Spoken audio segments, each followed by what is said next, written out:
Bismillahirrahmanirrahim. Wassalatu wassalamu ala Sayyidul Anbiya wal Mursaleen. I am Amir Isaaq, Assistant Professor of Biology at Government College Gujranwala और आप देख रहे हैं Aamir Isaac online.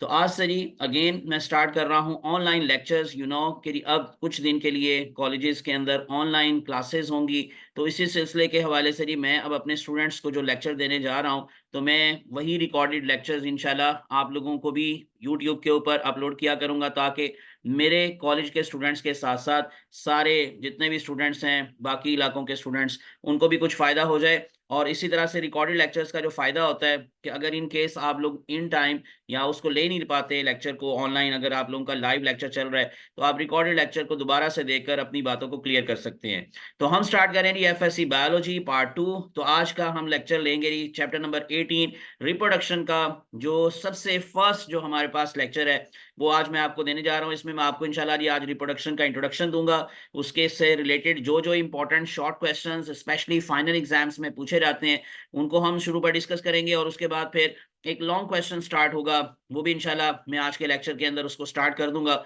और इस तरह से इंशाल्लाह इस सिलसिले को मैं जारी रखूंगा। तो इसलिए टिल एंड मेरे साथ अटैच रहिएगा ताकि आपको इस तरह की जो इन्फॉर्मेटिव वीडियोस हैं वो मिलती रहे। और इसके अलावा मेरा व्हाट्सएप ग्रुप आप लोग ज्वाइन कर सकते हैं। आपको क्या करना है, जस्ट मेरे चैनल को सब्सक्राइब करके स्क्रीनशॉट लेना है और अपने नाम और अपने शहर के नाम के साथ और अपनी क्लास के नाम के साथ मेरे व्हाट्सएप नंबर पर मुझे सेंड कर देना है +923466139239। और उस व्हाट्सएप ग्रुप में भी आप लोगों को हेल्पिंग मटेरियल इंशाल्लाह मिलता रहेगा, नोट्स मिलते रहेंगे और बहुत सारी गाइडलाइन मिलती रहेगी। इसके अलावा आप लोग मुझे फेसबुक और इंस्टाग्राम पे भी लाइक और फॉलो कर सकते हैं। वहां पे भी आप मेरे पेज को जाकर लाइक और फॉलो कर सकते हैं और मुझे ज्वाइन कर सकते हैं। तो हम चलते हैं जी आज के लेक्चर की डिटेल में। तो सबसे पहली चीज जो चैप्टर नंबर 18 रिप्रोडक्शन के फर्स्ट पेज के ऊपर आप लोगों को मिलेगी लिखी हुई चीजें, उसमें नंबर 1 डेफिनेशन। अब डेफिनेशन चाहे इतनी इंपॉर्टेंट नहीं है लेकिन इसकी इंपॉर्टेंस और डेफिनेशन मिलाकर आपको शॉर्ट क्वेश्चंस में पूछी जा सकती है। तो आप डिफाइन कर सकते हैं reproduction is the mechanism that produces new generations and maintains a species population। तो ये एक सिंपल सी डेफिनेशन है जो आपको फर्स्ट पेज पर ही मिल जाएगी। उसके बाद इसकी अगर इन केस आपको इंपॉर्टेंस पूछी जाती है तो इस इंपॉर्टेंस के अंदर एक बड़ा इंपॉर्टेंट पॉइंट है कि how it is different from other characteristics of life, यानी कि रिप्रोडक्शन का जो बाकी कैरेक्टरिस्टिक्स ऑफ लाइफ हैं जो आपने अगर आपको याद हो पार्ट 1 की बुक के अंदर फर्स्ट पेज के ऊपर आपको फर्स्ट चैप्टर के अंदर लाइफ की डेफिनेशन और उसकी कैरेक्टरिस्टिक्स की एक लिस्ट दी जाती है। तो अगर आप उन कैरेक्टरिस्टिक्स के साथ कंपेयर करेंगे रिप्रोडक्शन को तो जो सबसे मेन डिफरेंस आपको मिलेगा वो क्या है कि it is very important to the survival of a species और अ पॉपुलेशन। लेकिन अगर इन केस आप लोग बाकी कैरेक्टरिस्टिक्स को देखते हैं लाइक ग्रोथ है या इसी तरह से रेस्पिरेशन है या डायरेक्शन है या कुछ भी इस तरह से मेटाबॉलिज्म है, उसका फायदा एक इंडिविजुअल को हो रहा होता है, पूरे ग्रुप को नहीं हो रहा होता। लेकिन जब कोई रिप्रोडक्शन करता है तो वो सर्वाइवल ऑफ स्पीशीज के लिए बड़ी इंपॉर्टेंट होती है। और आगे जाके भी हम इंशाल्लाह ये बात पढ़ेंगे कि जो भी स्पीशीज रिप्रोड्यूस नहीं करती या जिनका रिप्रोडक्शन रेट कम होता है वो अल्टीमेटली इंडेंजर्ड जोन में जाती हैं और फिर फाइनली वो एक्सटिंक्ट हो जाती हैं। तो इसी वजह से रिप्रोडक्शन का सबसे ज्यादा जो बेनिफिट है वो पूरे ग्रुप को स्पीशीज की सर्वाइवल की फॉर्म में मिलता है। तो यही सबसे बड़ा डिफरेंस भी है from the other characteristics of life. इसके अलावा जी आपको फर्स्ट पेज के ऊपर और जो चीजें इंपॉर्टेंट मिलेंगी वो है जी टाइप्स का एक छोटा सा इंट्रोडक्शन, यानी there are two types asexual and sexual. तो इसका थोड़ा सा कंपैरिजन आपको फर्स्ट पेज पर बताया गया है और इसमें स्पेशली ए सेक्सुअल रिप्रोडक्शन के फायदे और नुकसानात, और यही चीज आपको अगले पेजेस पे जाकर पूरे एक टेबल की फॉर्म में मिलेगी।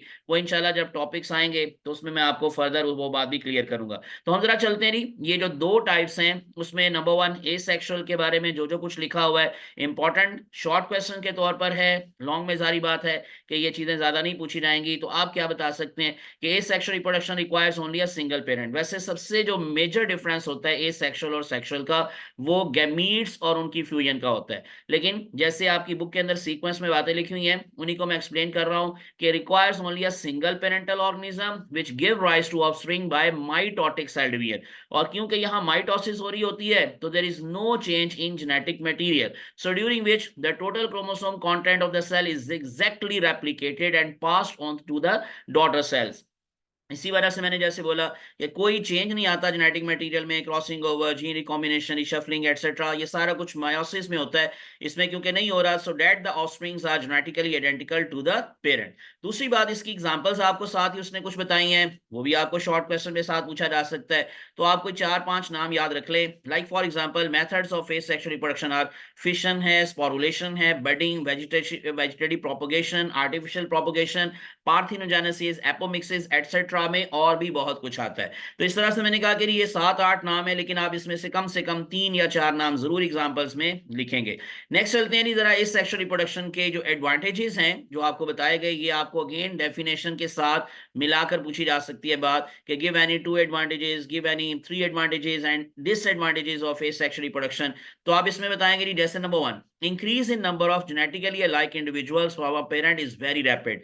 यानी एसेक्सुअल का मेथड काफी फास्ट होता है, बहुत तेजी से ऑर्गेनिजम्स एक तो बनते हैं, और दूसरी बात इसका जब हम डिसएडवांटेज पढ़ेंगे तो उसमें हमें बताया जाता है कि ये उतनी ही तेजी से खत्म भी होते हैं, यानी रैपिड एजिंग होती है। लेकिन एनीवेज अभी मैं फायदे की बात कर रहा हूं, तो हम कहेंगे ये मेथड काफी रैपिड होता है। फिर नंबर ऑफ ऑफस्प्रिंग भी ज्यादा बनते हैं। So tissue culture technique in plants and cloning in animals are being adopted for producing organisms of valuable characteristics. यानी कि हमने जैसे पीछे बात की कि जो ऑर्गेनिजम्स बनते हैं, ऑफस्प्रिंग्स प्रोड्यूस होते हैं, वो डेफिनेटली जेनेटिकली आइडेंटिकल होते हैं। तो हम इस प्रोसेस को अप्लाई कर सकते हैं like tissue culturing and cloning in animals के अंदर। तो यही बात आप इसमें आसान वर्ड्स में भी लिख सकते हैं। अब डिसएडवांटेज की तरफ चलते हैं। So this is not an adaptive method and may at some stage jeopardize, ये एक टर्म यूज हुई है, या आपने एक इंडेंजर्ड वर्ड पढ़ा होता है, इंडेंजर्ड स्पीशीज, जिसका मतलब आपको मालूम होगा कि जी which are going to be extinct in near future if not protected. तो ये जरा थोड़ा सा उसी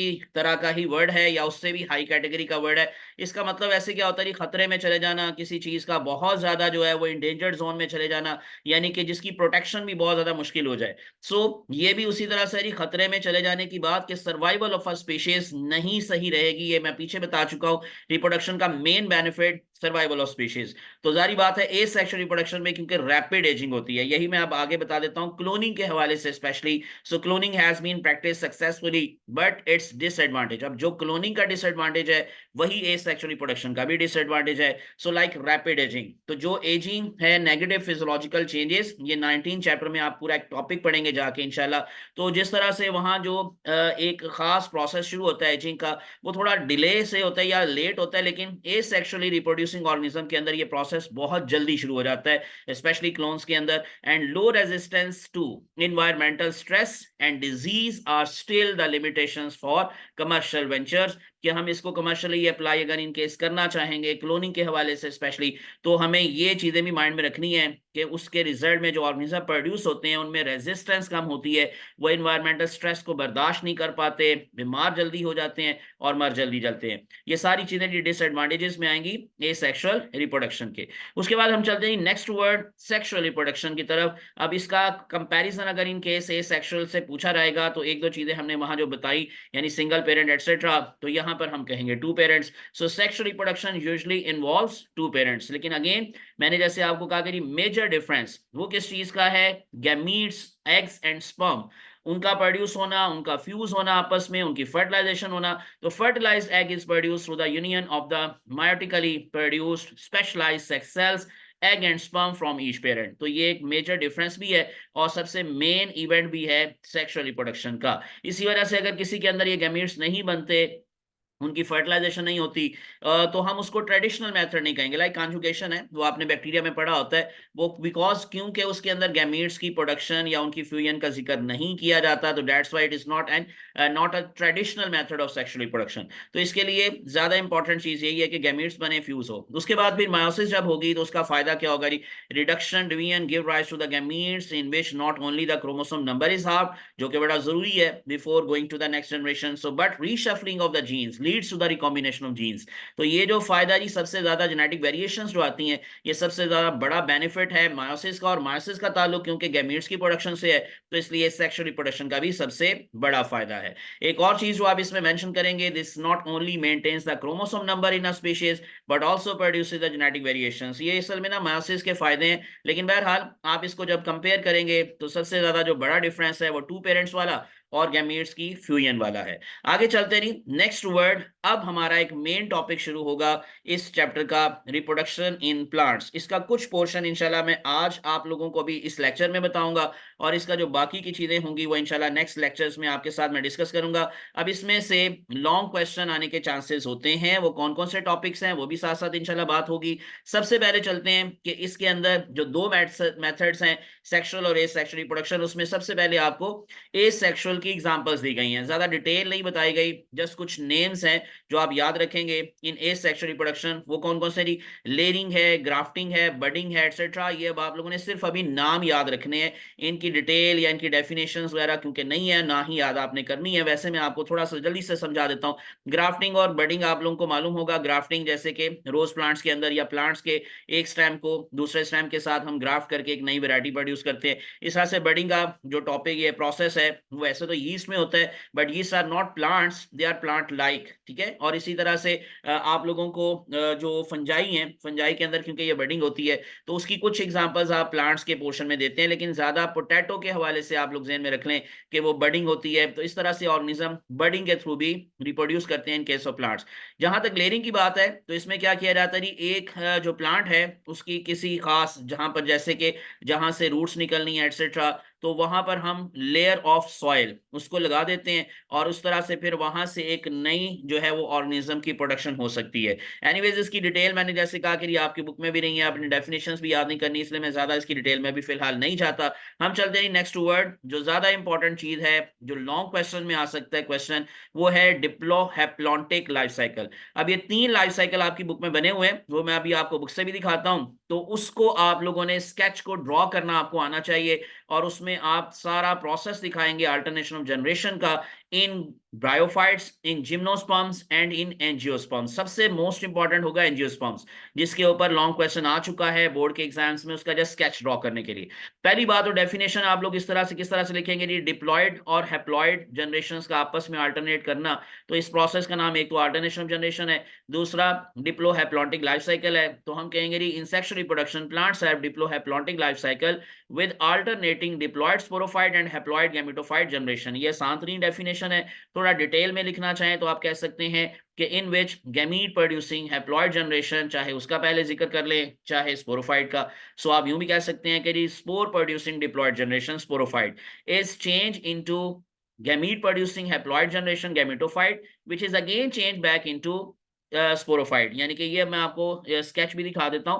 तो ये बेसिकली ना, ये आइसोमॉर्फिक अल्टरनेशन ऑफ जनरेशन का मैंने स्केच दिखाया, वो भी मैं आपको बताता हूँ वो क्या होता है। लेकिन सिंपल सी बात है, एक गैमीट प्रोड्यूसिंग हैप्लॉइड जनरेशन का किसमें चेंज होना, स्पोर प्रोड्यूसिंग डिप्लॉइड जनरेशन में, और स्पोर प्रोड्यूसिंग डिप्लॉइड जनरेशन का अगेन चेंज बैक इनटू, उसका वापस बदल जाना किसमें, गैमेटोफाइट में, यानी कि हैप्लॉइड जनरेशन में। This is known as alternation generation. अब आपको जैसे मैं बता रहा था, ये दो तरह की है, एक आइसोमॉर्फिक है और एक हेट्रोमॉर्फिक है।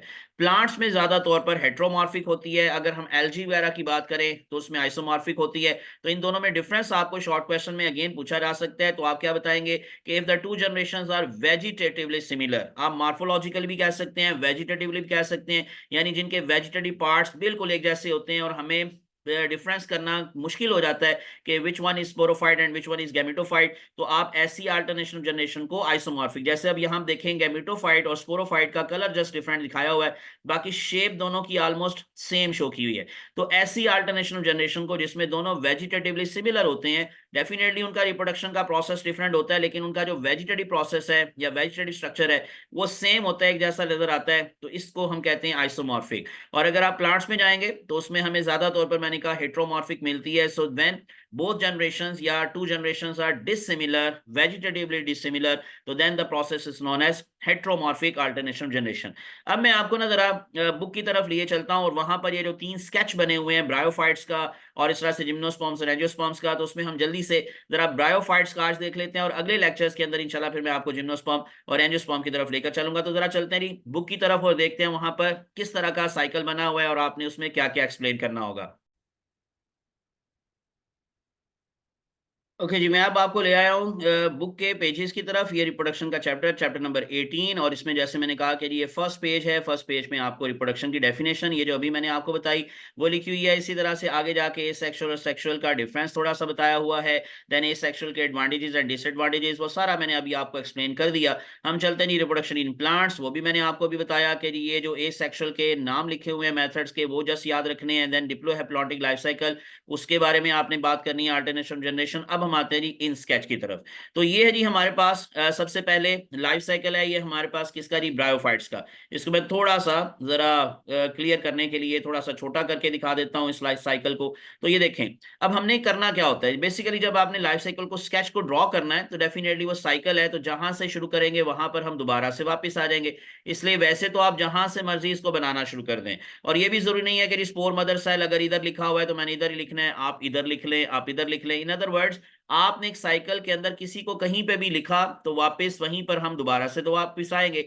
लेकिन एक चीज है कि आप सीक्वेंस में अगर इनके स्टार्ट करना चाहें तो जो प्लांट बॉडी है ब्रायोफाइट्स की, वहां से स्टार्ट करें, ताकि सीक्वेंस भी आपको याद रहे और चीजें भी याद करना आसान हो जाए। और वो क्या जी, थैलस हैप्लॉइड गैमेटोफाइट जनरेशन। आपने ये चैप्टर 9 में पार्ट 1 में पढ़ा होता है कि जो ब्रायोफाइट्स की प्लांट बॉडी होती है वो गैमेटोफाइट होते हैं, और उनकी प्लांट बॉडी ये डोमिनेंट जनरेशन है, डोमिनेंट फेज है उनका, that is gametophyte haploid generation. तो यहां से स्टार्ट कर लें। और थैलस किसको बोलेंगे, जिसके अंदर कोई रूट स्टेम लीफ ट्रू, जो जिसको बोलते हैं true stem true root root और ट्रू लीफ, जिसका मतलब विदाउट वेस्कुलर बंडल, तो जिसमें कोई जाइलम फ्लोएम नहीं होता। जैसे कि आपको मालूम है कि bryophytes are non vascular plants, तो उसी वजह से इसकी बॉडी को थैलस भी बोलेंगे। और इसकी बॉडी क्योंकि ज्यादा डोमिनेंट फेज है गैमेटोफाइट, तो वहां से स्टार्ट करेंगे। अब ये एक ही गैमेटोफाइट में भी दोनों चीजें प्रोड्यूस हो सकती हैं, जैसे कि यहाँ लिखा हुआ है female organ archegonia and male organ antheridia, ये दोनों एक ही गैमेटोफाइट में अगर प्रोड्यूस हों तो ऐसे गैमेटोफाइट को बोलते हैं मोनोशियस, यानी कि जिसमें दोनों चीजें हों, मेल और फीमेल दोनों ऑर्गन्स।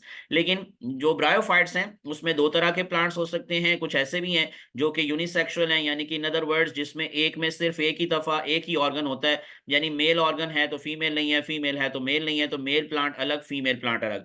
लेकिन अभी जो आप सादा तरीन जो सिंपल लाइफ साइकिल इसमें ड्रॉ करेंगे, उसमें आप अपनी आसानी के लिए ऐसे गेमेटोफाइट को दिखा रहे हैं जिसमें दोनों चीजें मौजूद हैं, मेल ऑर्गन भी मौजूद है, फीमेल ऑर्गन भी है। इन सब की आपको शेप्स जो हैं वो आपको पार्ट 1 की बुक में मिल जाती हैं। यहाँ पर आपने जस्ट एक आउटलाइन ड्रॉ करनी है। इसको ग्राफिकल लाइफ साइकिल बोलते हैं, जिसमें हमने जो स्ट्रक्चर्स होते हैं वो ड्रॉ करके दिखाने नहीं होते, जस्ट उनके हमने नाम लिखने होते हैं। तो female organs archegonia, male organs antheridia, ये क्लब शेप होते हैं, ये फ्लास्क शेप होते हैं। अब उसके बाद एंथ्रीडिया अपने अंदर क्या प्रोड्यूस करता है, एंथीरोजॉइड्स। और किस प्रोसेस से, उसने प्रोसेस यहाँ मेंशन नहीं किया।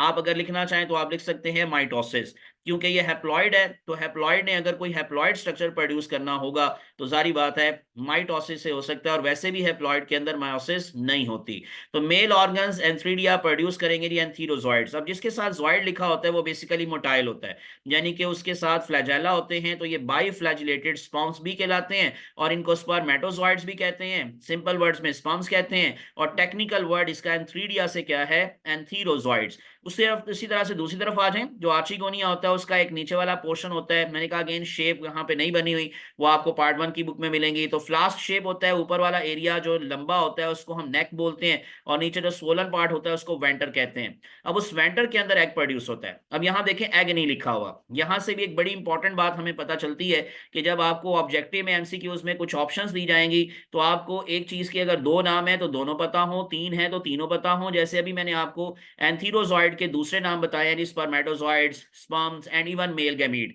तो इसी तरह से ओवोस्फीयर क्या है, फीमेल गैमीट है, और इसका नॉर्मली हम जो आम नाम लेते हैं वो एग लेते हैं। फिर आपने एग का एक और नाम पढ़ा होता है ओवम। तो इस तरह ये सारी टर्मिनोलॉजी याद रहनी चाहिए आपको कि इसकी जगह पर और क्या क्या वर्ड्स हो सकते हैं। तो ओवोस्फीयर एंड एग, कम से कम ये दो टर्म जरूर याद रखनी है। Now these are both haploids, और इसका मतलब ये दोनों माइटोटिकली प्रोड्यूस हुए। अब क्या हुआ, नेक्स्ट जो आपको दिखाया गया इवेंट वो है क्या जी, बेसिकली इसका स्विम करके जाना, यानी कि मेल गैमीट्स का, क्योंकि उसके साथ फ्लैजेला है, वो फर्टाइल हैं तो वो स्विम करके जाएंगे टूवर्ड द फीमेल ऑर्गन और वहां पर एंटर होंगे इनटू दी आर्चिगोनियम, और आर्चिगोनियम के नीचे सोलन पार्ट वेंटर में जाकर एग की क्या करेंगे, फर्टिलाइजेशन। तो आप सिंपल लिखेंगे जी स्विम इन सरफेस मॉइस्चर, या सरफेस मॉइस्चर का मतलब यही है कि अगर पानी नहीं भी है तो मॉइस्ट सरफेस जो है वो भी इनके लिए काफी होती है इनकी मूवमेंट के लिए। सो टू ओवोस्फियर्स अट्रैक्टेड बाय द कीमोसिक्रीशंस, ये बड़ी इंपॉर्टेंट बात है।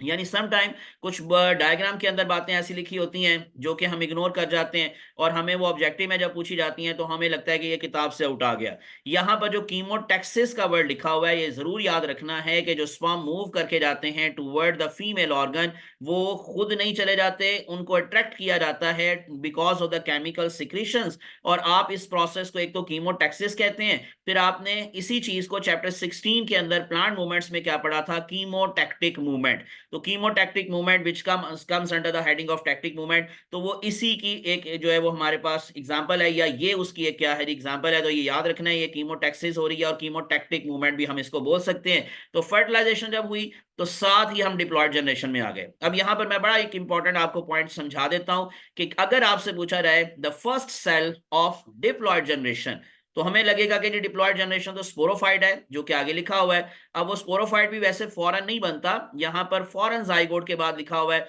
स्पोरोगोनियम, एक ये वर्ड याद रखना है जिसका दूसरा नाम है जी डिप्लॉयड स्पोरोफाइट जनरेशन। लेकिन जाइगोट के बाद एम्ब्रियो बनेगा, एम्ब्रियो के बाद फिर कहीं जाकर इसकी जर्मिनेशन जब होगी तो फिर स्पोरोफाइट बनेगा, यानी कि बीच में एक एक्स्ट्रा स्टेप एम्ब्रियो भी आप लिख सकते थे। एनीवेज अगर आप डायरेक्टली भी बात कर रहे हैं तो सही है। अब समझाने वाली बात दोबारा से सुन ले कि अगर आपसे पूछा जाए the first cell of diploid sporophyte generation, तो इसका आंसर उससे आगे वाली बात नहीं होगी बल्कि उससे पीछे वाली बात। यानी कि अगर आपको डिप्लॉयड फेज का फर्स्ट सेल पूछा गया है तो आंसर होगा जाइगोट। और इसका भी एक और नाम याद रख लें जो यहां नहीं लिखा हुआ, डेट इज ओवोस्पोर। तो ये वर्ड था ओवोस्फियर, ये एग के लिए यूज हुआ जो कि हैप्लॉइड है, और जाइगोट के लिए जो टर्म यूज होती है वो ओवोस्पोर है जब उसके ऊपर थिक वॉल बन जाती है और वो डोरमेंट सा हो जाता है या उसने अनफेवरेबल कंडीशंस को थोड़ा सरवाइव करना होता है, तो उस वक्त फिर हम उसको ओवोस्पोर का नाम देना शुरू कर देते हैं। तो इसलिए अगर आपको ऑप्शंस में आ रही which one of the following is diploid और यहाँ पर ओवोस्फियर लिखा हुआ है, देन एंथीरोजॉइड लिखा हुआ है, तो ओवोस्पोर भी लिखा हो सकता है,